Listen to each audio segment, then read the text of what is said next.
Ini cerita Dapur Net. Alright, what up people? This is Ricardo. This is Kenny. Faizal.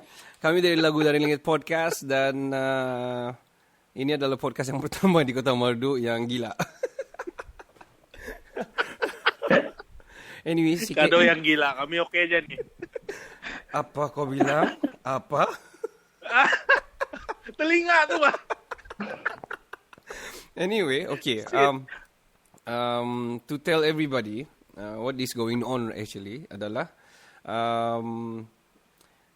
because of due to the raise of case di Sabah dan juga di Kota Merdu ni semua orang berjaga-jaga. Kau tengok si Kenny. Ini Bella Chow. Ya Bella Chow ni. Bella Chow. Reaksi udah nampak langsung. Pakai Statement. Oh, better pakai Ken. Nampak kurus. Sit. Okay, anyway, disebabkan oleh meningkatnya kita punya COVID-19 di Sabah dan juga orang semua berjaga-jaga. Di sekolah saya 3 orang saja orang datang. Tadi 6 orang, ada naik sikit. Kau punya Zal apa cerita Zal? Oh, kami ramai je datang. Tapi tu je lah ada kelas tahun 1, tahun 2 gabung. Oh, begitu. Tapi masih kira ramai lah. Oh. Boleh. Ada 60% ada datang. Alright, so macam si Kenny punya ni ndak boleh tanya sebab dia memang SKM. Ya. Kau punya memang kurang. Full attendance lah. Memang full attendance lah kan? Alright, okay. Memang full attendance lah 58 orang. Wow, ramai tu. Okay, because of that, kami terpaksa berpodcast secara begini. Tapi kali ini kami tidak ikut kami punya set. Basically tidak lama juga ni. Kita mau cerita tentang update kamu punya situasi, bukan juga area kamu lah, di langkah berjaga-jaga kah, ataupun di sekolah kamu, apa yang kamu buat kah, apa nasihat-nasihat kamu sama budak-budak kah. Ken, start dari kau Ken. Ada apa-apa yang kamu buat kah, ataupun sama juga, ataupun kau tidak jalan-jalan sudah, go back straight to your house, ataupun macam mana? Kalau bilang di sekolah SOP tetap sama lah. Cuma yang bekai-kabai itu yang kami malas sudah mencakap, Bah. Asal jalan-jalan, asal pergi makanan remti, bekabai-kabai, berpuluk-puluk, lari, cium lagi adik. Kejap, yang cium tu lelaki sama lelaki. Memanglah bahkan. Susah mau cakap kalau ini. Well, biasalah budak-budak kan. Saya anonymous sekarang nih. Bangsa kau Bella Chow. Zal, kau punya Zal macam mana Zal? Sekolah kami setakat ni sangat terbaik lah. Ikut SOP. Murid-murid mendengar cakap. Dalam kelas, kalau tidak guru, jahanam lah. Okay. So, apa nasihat kamu sama budak-budak kamu, murid-murid? Kalau nasihat sama murid satu ya, kalau kamu mau hidup lama, jagalah SOP, ikutlah SOP. Kalau rasa tidak mau hidup lama, it's up to you lah. Okay, if like that, itu power, itu betul, direct to the point. Saya pula, saya paling power. Saya punya nasihat sama budak-budak.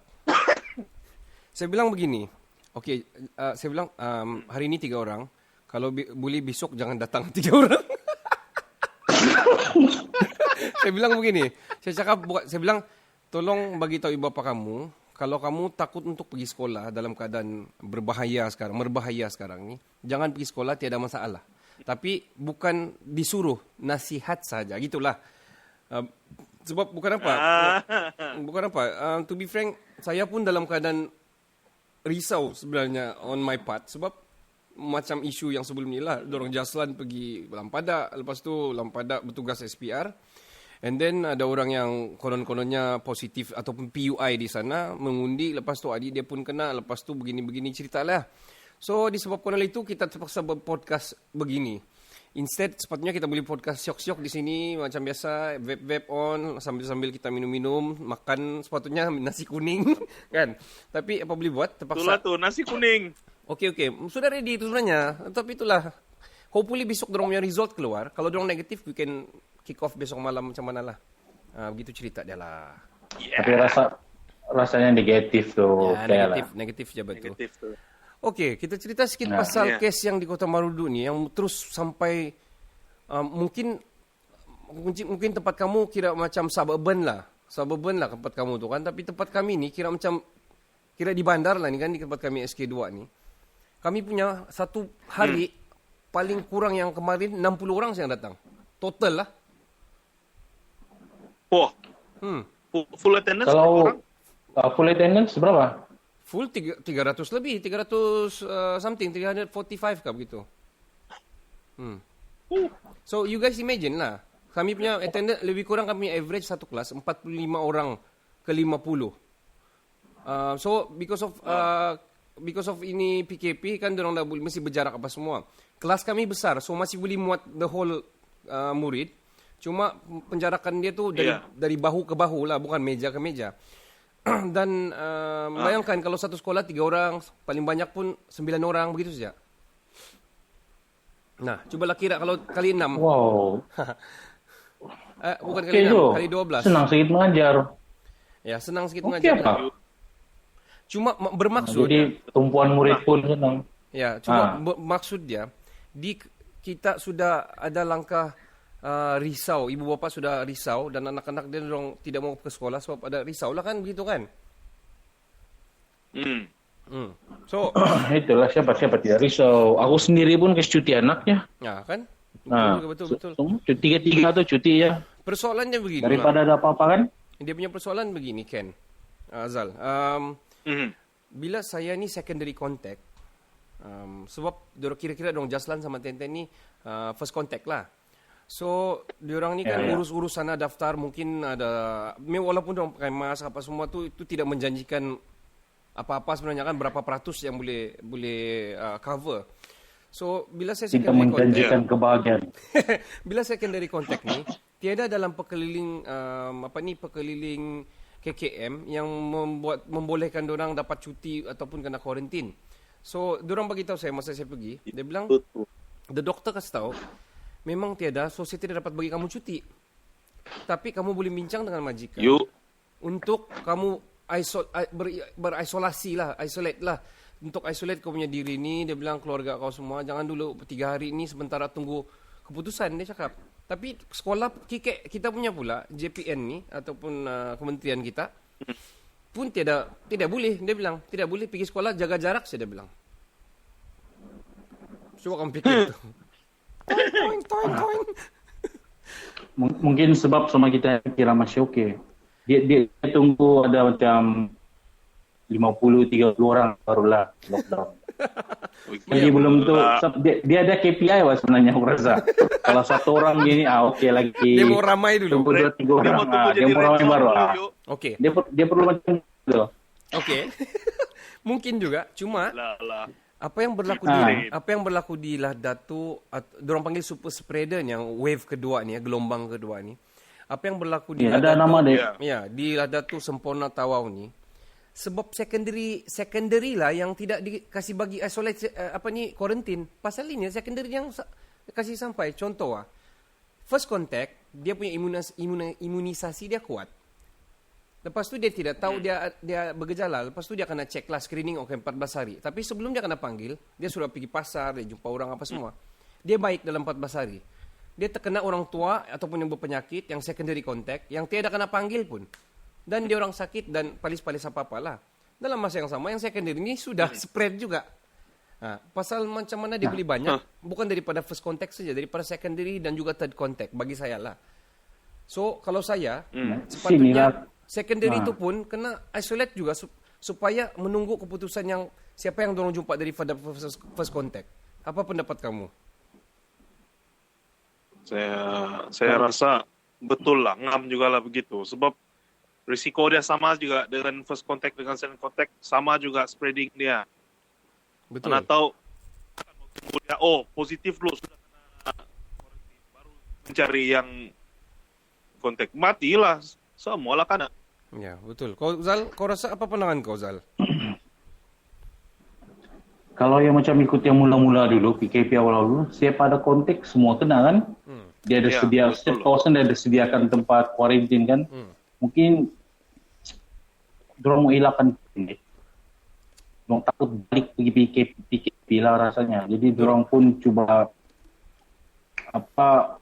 buat bagi tenang sebenarnya. Aku rasa tapi kalau orang tidak panik lah. Tapi panik, kalau chaos lah. Untuk keselamatan kan patut ikut SOP maksudnya mula-mula lah. Siapa yang ada kontak tu, terutama yang secondary itu kan, bagus bagian lah. Bagi sama macam kejar dia sujab. Sama macam first contact.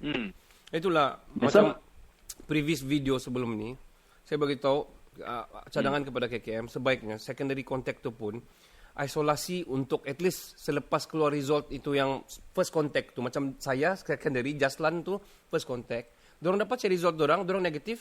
Jadi kira free lah. Kan? Jadi saya tidak pergi sekolah, mengajar, jumpa budak apa semua. Kan? Palis-palis lah. Si bilang positif, kau sudah pergi sekolah. Nah, sudah.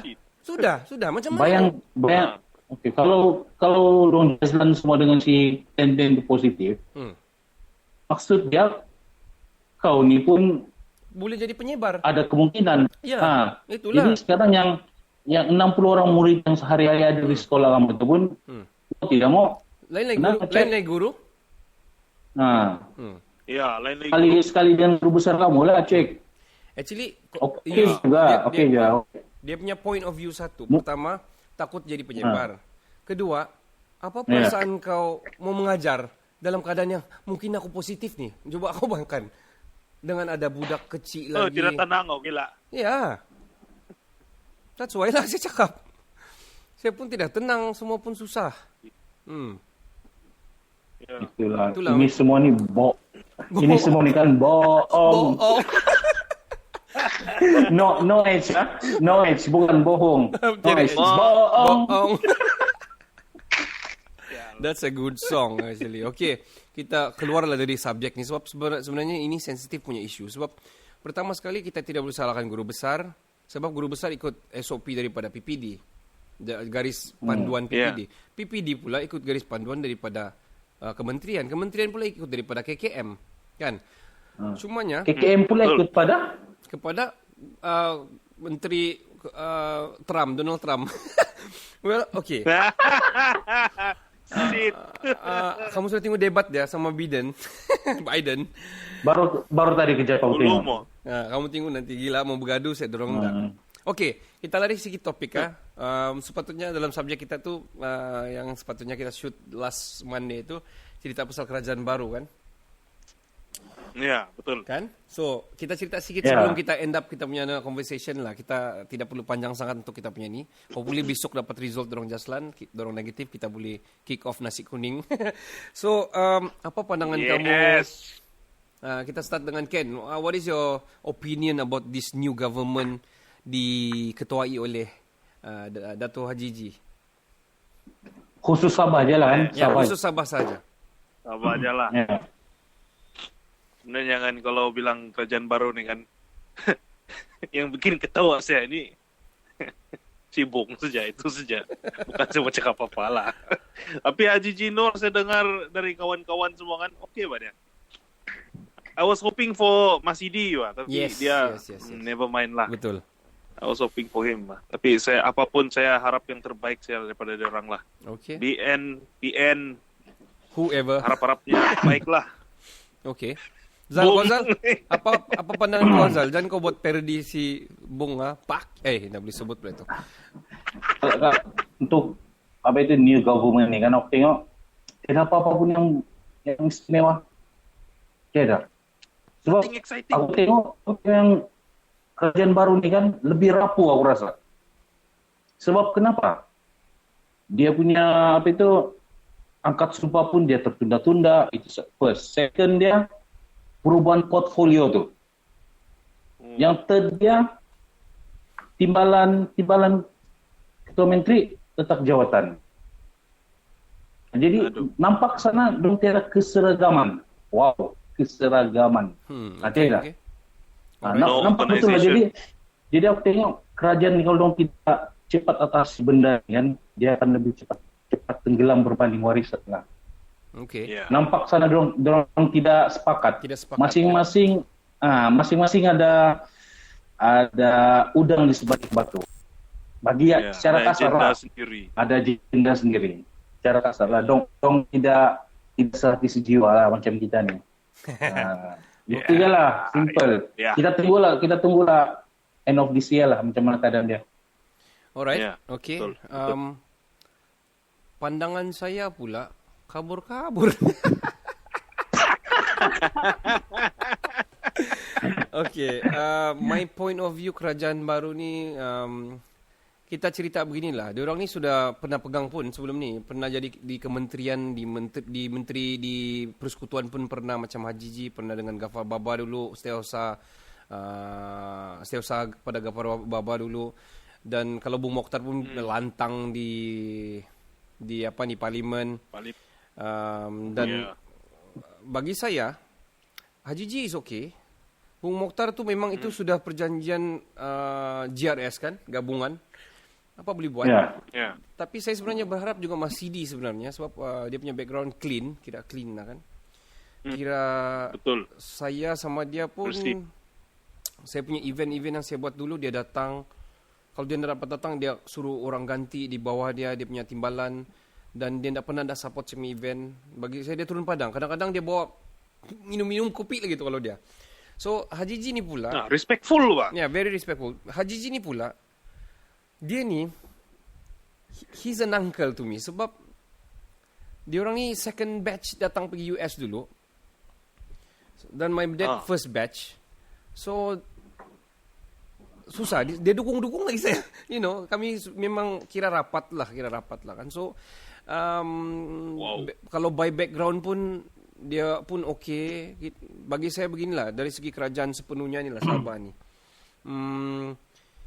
Warisan betul, tidak sempat, dorang punya peluang pendek dan tidak sempat kasih tunjuk apa semua. Ada juga orang cakap dia, Datuk Syafiee ini bukan bilang racism, kalau ikut dia punya menteri-menteri di dia punya dia punya komuniti inilah kita punya kerajaan ni kan. Sabah punya kira bergabung-gabung juga, ada juga Kadazan, Dusun, ada juga Cina, begitu kan. Ya. Jadi ada juga orang cakap, orang bilang macam racism sikit bagi orang yang badjau sempurna sejalah, bagian sana maju saja, sebelah bagian sini tidak. Tapi kita tidak tahu, we don't know. Sebab bagi saya terlampau cepat. Terlampau cepat lah, dua tahun tu tak sempat lah mau tunjuk apa sangat. Yang kerajaan perikatan ni pula, dia macam barisan juga, macam UMNO juga dulu. It's like sama saja. Dorang ambil alih saja.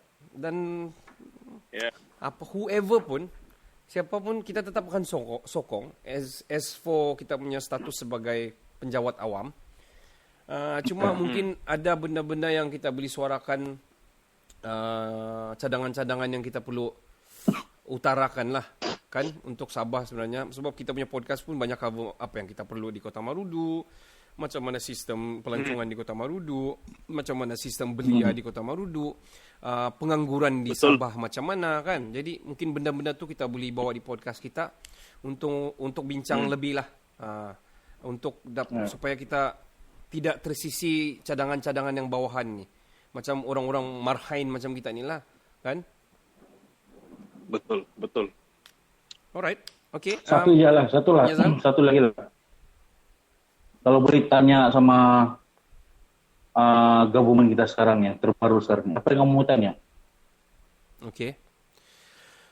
Saya kalau sebenarnya saya mau tanya, susah juga mau cakap kalau kenapa Bung Mokhtar ada di dalam sebab kita tahu kadang-kadang ni kan cara bercakap ni mencerminkan kredibiliti kita bahkan.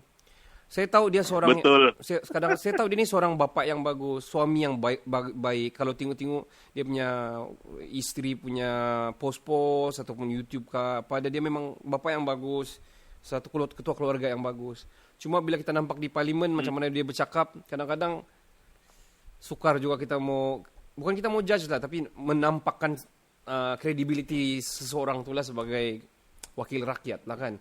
Kalau ikut betul, kalau kita lalu Kinabatangan, saya susah mau ada banyak pembangunan sangat ke di Kinabatangan, I don't know, sejak dia pegang. Macam begitu-gitu je. Macam begitu-gitu saja. Amalah. Macam Haji Ji Sulaman, Kau bayangkan itu jalan raya apa semua dia sudah buat. Kira majulah Sulaiman kan sepanjang jalan bypass Tuaran tu dia ada buat mohon itu ini. Kira Tuaran bagi saya naik. Ada yang apa ni ada yang ada di tepi itu Domino's Pizza tu punya area sudah buka sebelah kanan ada perumahan macam CKS Plaza tu. CKS Plaza tu macam kira majulah. Macam sejak dia pegang tu walaupun dia di Pembangkang dia masih juga turun padang. So ada kita tengoklah harap macam mana kan? Harap-harap okey lah. Ya, kita tengoklah macam mana. Okay, by the way, since dia ni dearly to me, saya akan cuba untuk dapatkan podcast sama-sama Ketua Menteri. Tidaklah bawa dia pergi sini, tapi kita ke sana kah, dia mau set up di mana-mana kah, di restoran kah, di office dia apa. Saya cuba. Kalau dapat, why not kan? Kita mau tahu visi dia, misi dia terbaru tentang Sabah, apa dia mau buat sama Sabah yang dia sudah diberikan mandat untuk jadi Ketua Menteri lah. Kan? Apa plan dia lawan sama pembangunan Sabah ni kan? Betul. Ya. Cantik lah. Lagi satu. Kejap. Sekarang ni pemimpin kita di Kota Merudu ni lah kan khasnya telah berubah kan. Nah, contohnya NTB Tandik ni sudah diambil alih oleh YB Hendros. Ya, PBS kan. Lepas tu N6 Bandau telah diambil alih oleh Datu Wetrom. Jadi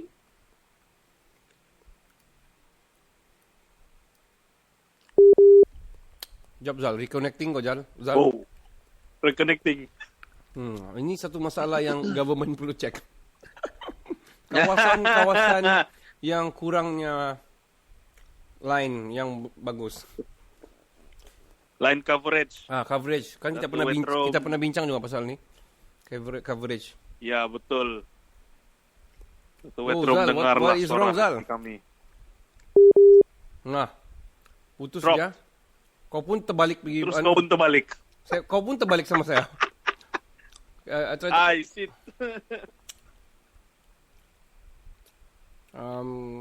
Ini boleh jadi bloopers nih. Kan. Ini macam si Will Smith ni sama si Anu. Iya. Cuba Jason kau. Derulo. Ya, Jason Derulo. Mana Pak Faizal ni? Okey. Kita try call dia balik. Macam mana? Okay. Tengah-tengah dia bercakap lagi tu. Zal, putus. line kita okey ke? Itulah, ini kita mau kasih tahu CM kita. Coverage tu kena power. Betul. Ya streaming pun lambat. Kan? Okey Zal, apa kau mau cakap Unify tadi Zal? lambat. Jadi apa kamu rasa pembangunan yang akan berlaku? Ada perubahan enggak tidak? Apabila pemimpin kita di sini telah berubah. Berubah tu satu Kamu hal. sadar enggak tidak? Berubah tu satu hal. Keduanya, Bung Mokhtar kan mengamuk dia mau pegang tu JKR. Itu jangan kita sentuh, itu sensitif. Okey. Itu sensitif. Never mind. Mungkin Dato' Mas ini Manjen pun ya, ada dia tweet kan. dia begitu. Ya. Jangan tanya saya. Saya akan beritahu bila dia pensiun nanti. Retire dia. Okey, tapi begini. Kelebihan Bung Mokhtar ni apabila dia lantang, apabila dia mau kasih aju di parlimen untuk Sabah, mungkin kebaikan untuk kita kan? Dia lantang bersuara, saya mau ada jalan di sini ini, orang pun kementerian pun nampak kesungguhan dan jangan main-main sama Datuk Bung bilang dia ni mesti mau bagi itu peruntukan kah untuk kasih maju itu ini. So Datuk Bung Mokhtar, kita mau Datuk Bung Mokhtar naikkan menara-menara pencawang untuk kasih sebar lagi ni broadband di seluruh area pedalaman di Sabah, kan? Ya, jadi kita tinggal beban jalan raya kita ni kan khususnya. Yes, jalan raya, jalan-jalan di pedalaman, kan? Kalau setakat tampal-tampal tu, siapa pun boleh. Aduh, sampai bilang tampal je kan. Tolonglah. Okay guys, Dan rasanya Borneo lah jadi penentuan terasa. sebelum kita berakhir untuk kita punya online punya podcast ni pertama sekali, saya mau tanya saya sama kamu orang. Sekejap, saya kiri kah kanan lah, japa? Kiri kah kanan lah? Faizal. Yap. kau dari ride kah?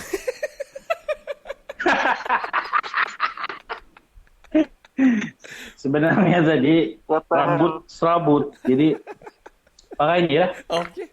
Kita nampak skinny pakai spek, mau pakai spek juga. Oke, alright. Oke, Ken. Kau punya topeng nih kan? Topeng topeng apa? Topeng yang Vega daripada Street Fighter kah ataupun yang apa nih? Ini Jabawokis. Jabawowski kah? Tapi Ken, silap size kau beli ini, Ken. Ini Itu saya ada. Slim, yo. Silap size.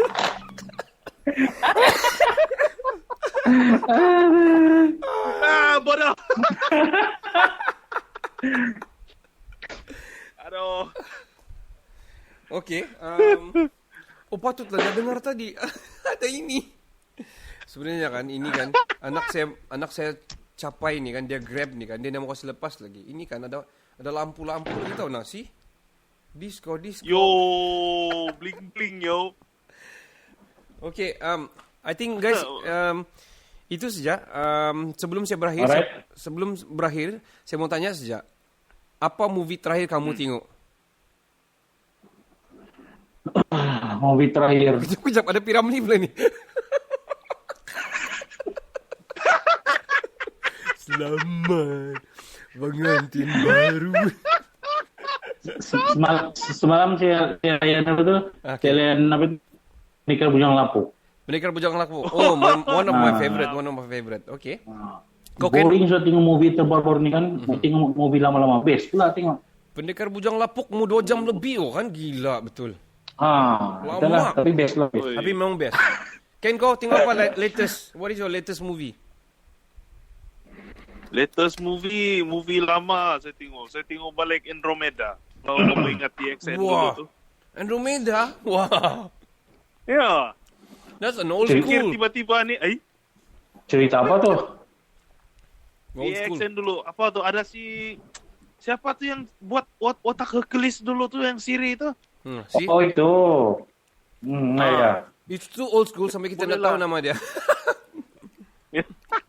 Andromeda. Andromeda Tapi, actually dia boleh lah. adaptation of Japanese punya movie bah. Ya. Oh iya kah? Dia lebih old school, lebih way back. During kau masih kecil lagi masih bayi, kami sudah main gulit lah sama Faizal. Oh. Andromeda Ambil perut lagi lah. all movies Japanese punya. Oh. Saya, my latest movie semalam I watch Netflix movie. Punya tajuk Peppermint. Oh, saya tengok. Pelakon dia Jennifer Garner. Min ah. Jennifer Ya, Garner. tapi itu pun kira Biasa-biasa saja. kurang juga lah ya. Biasa-biasa saja. Dia macam sangat predicted kan, sangat boleh diagam. Ya. Dia mestilah dia berlatih berapa tahun, 5 tahun untuk fight balik. Itu sajalah. Ya. Oh, 2018 punya film. 2018. Okay It's guys. still hot. Itu saja kita punya podcast hari ini. Something for our content. Boleh di-post di YouTube dan juga di podcast. Hopefully besok, kalau tidak apa-apa, kita jumpa, kita makan nasi kuning. Okay guys? Yes. Yes, nasi kuning. Right. Saya Ricardo. Saya Kenny. And Faizal. Sign in out. Faizal kah? Piramli ni. Pendekar Bujang Lapuk. Signing out. Lagu dari Langit Podcast. Ciao, cin, ciao. Bye. Bella ciao. Bye. Ini cerita Dapur Net.